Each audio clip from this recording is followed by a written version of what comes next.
என் அன்பு ஆன்மீகம் டாக்ஸ் நேயர்கள் அனைவருக்கும் என் அன்பு வணக்கங்கள். குரு பெயர்ச்சி குரு பெயர்ச்சின்னுவாங்க. உற்சாகம் தரும் குரு பெயர்ச்சி. உற்சாகத்தையும் சந்தோஷத்தையும் தரக்கூடிய குரு 12 வருடங்களுக்கு ஒரு முறை தான் கடகத்துக்கு வரார். கேதுவோட சேரப் போறார்.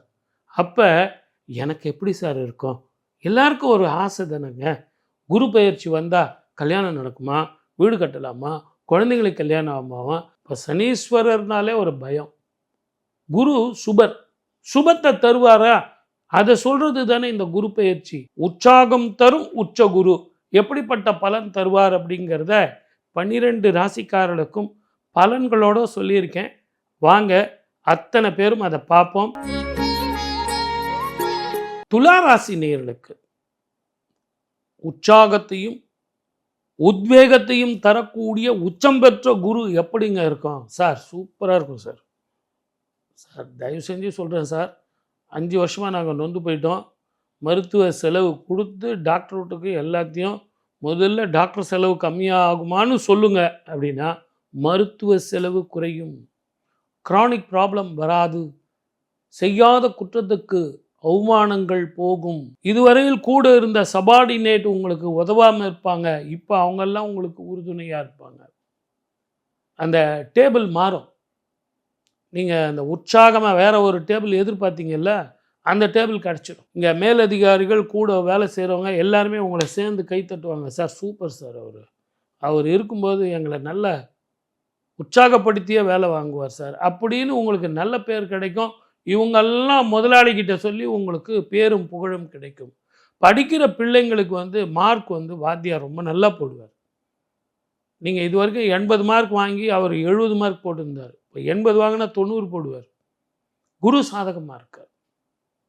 ரொம்ப நாளாக வீடு கட்ட முடியாமல் ரொம்ப கஷ்டப்பட்டுக்கிட்டு இந்த ஃப்ளாட்டில் எவ்வளோ கஷ்டம் இல்லை. ஒரு காலத்தில் ஃப்ளாட்டில் நிம்மதியாக இருந்தது.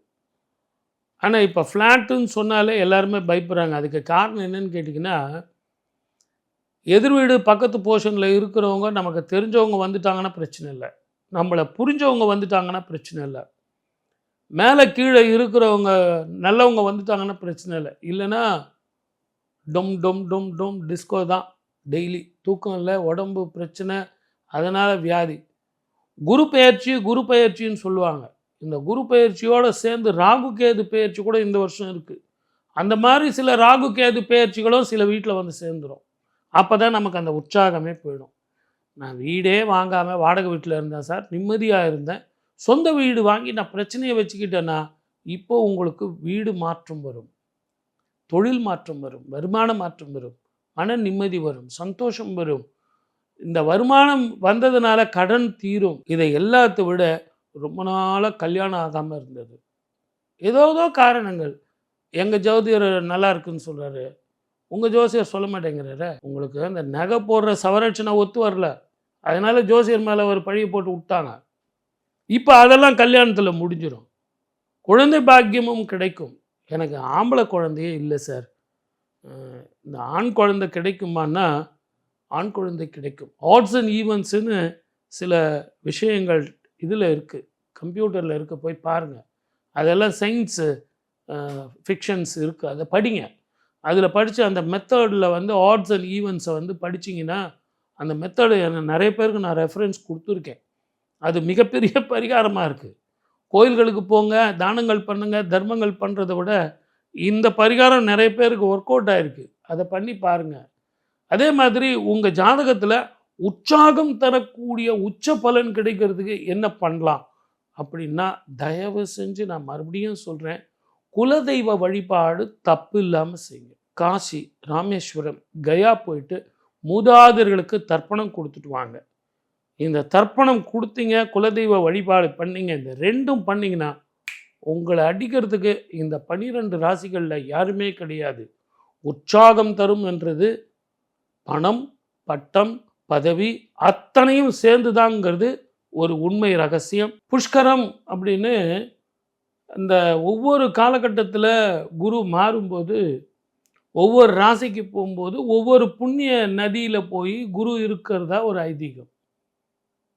அந்த மாதிரி கடகத்துக்கு குரு போகும்போது புஷ்கரம் எங்கேப்பா அப்படின்னா யமுனா நதியில். இந்த யமுனா நதியில் இந்த வருஷம் நம்ம தீர்த்தம் ஆடினா மகா புண்ணியம். உச்சம் பெற்ற குருவினுடைய முழு பலனும் நமக்கு வந்து சேரும். நீங்கள் இந்த கோயிலுக்கு போங்க, அங்கே போய் இந்த பரிகாரம் பண்ணுங்க, ஆலங்குடி போங்க, திருச்செந்தூர் போங்க அப்படின்னு அந்தந்த பரிகாரம் எவ்வளோ. ஆனால் பிரபஞ்சத்துக்கே மிகப்பெரிய லாபத்தையும் சந்தோஷத்தையும் சுபர் இல்லையா, குருனாலே சுபர். சுபர் அப்படின்போது என்ன நமக்கு ஏற்படும்? கல்யாணம் பண்ணுறது, குழந்தைங்க பெற்றுக்கிறது, வீடு வாங்கிறது, வாகனங்கள் வாங்கிறது, வீட்டில் சந்தோஷமாக இருக்கிறது, நிறைய பணம் சம்பாதிக்கிறது, கடன் தீர்றது, வியாதிகள் போகிறது, மருத்துவ செலவு குறையிறது. இப்படி சுப பலன் தானே. அதனால தானே அந்த குரு பெயர்ச்சி அப்படின்னாலே ஒரு உத்வேகத்தோடு நம்ம டிவியில் பார்க்குறோம், யூடியூப்பில் பார்க்குறோம். என் ராசிக்கு எப்படி சார் இருக்குன்னு பார்க்குறோம்.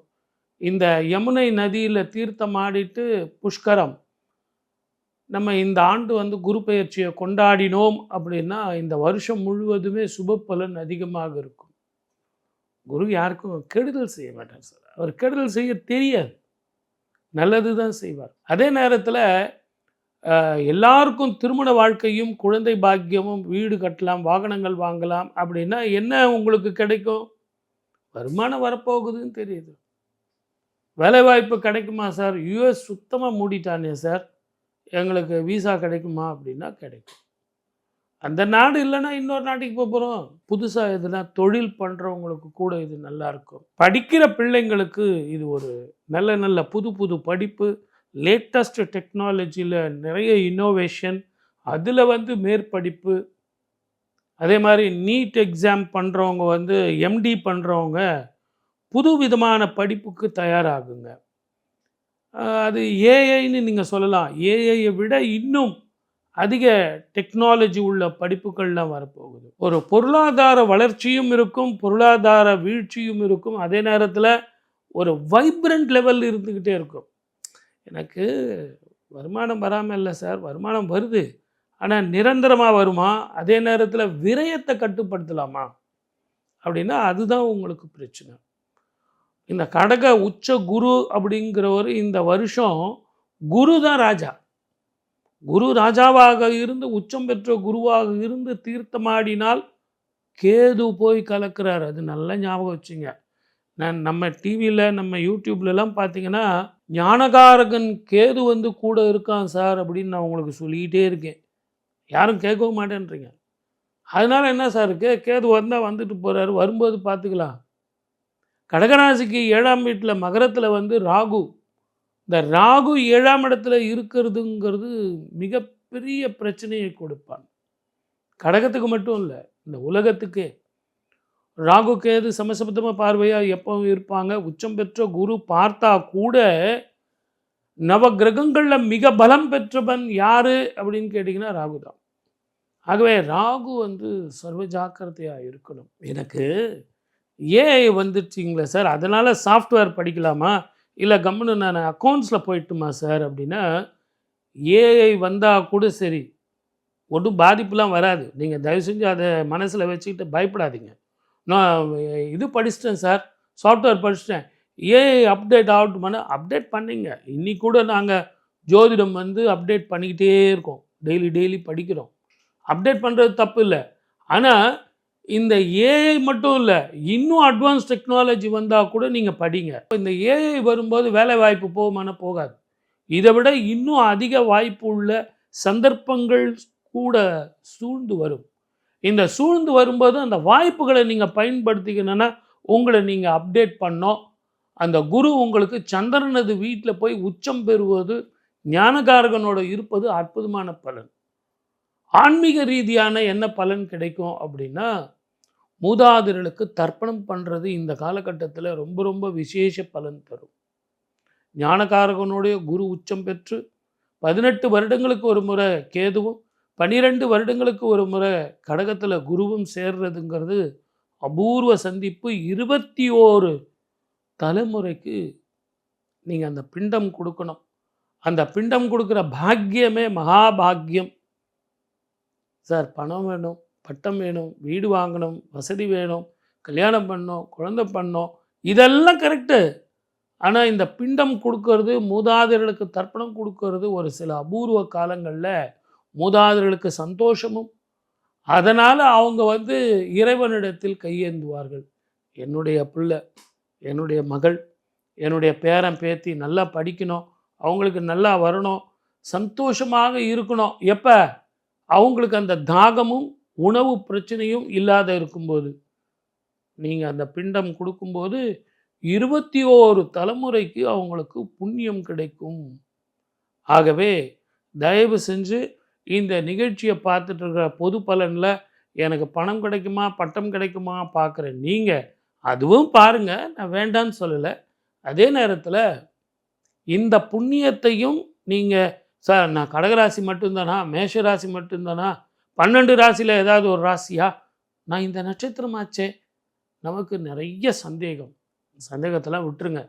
27 நட்சத்திரம் 12 ராசிக்காரர்களும் நான் சொன்ன அந்த பலன் செஞ்சீங்கன்னா இதுவே ஒரு மிகப்பெரிய பரிகாரம். பக்கத்துலேயே டெல்லியில் யமுனையில் குளிச்சுட்டு வாங்க. அந்த குளியலுங்கிறது புஷ்கரம் அப்படிங்கிற பலன் கிடைக்கும். வாழ்க வளமுடன். வாய்ப்பளித்த அத்தனை நல்ல உள்ளங்களுக்கும் நன்றி, வணக்கம். சர்வே ஜனா சுகினோ பவந்து.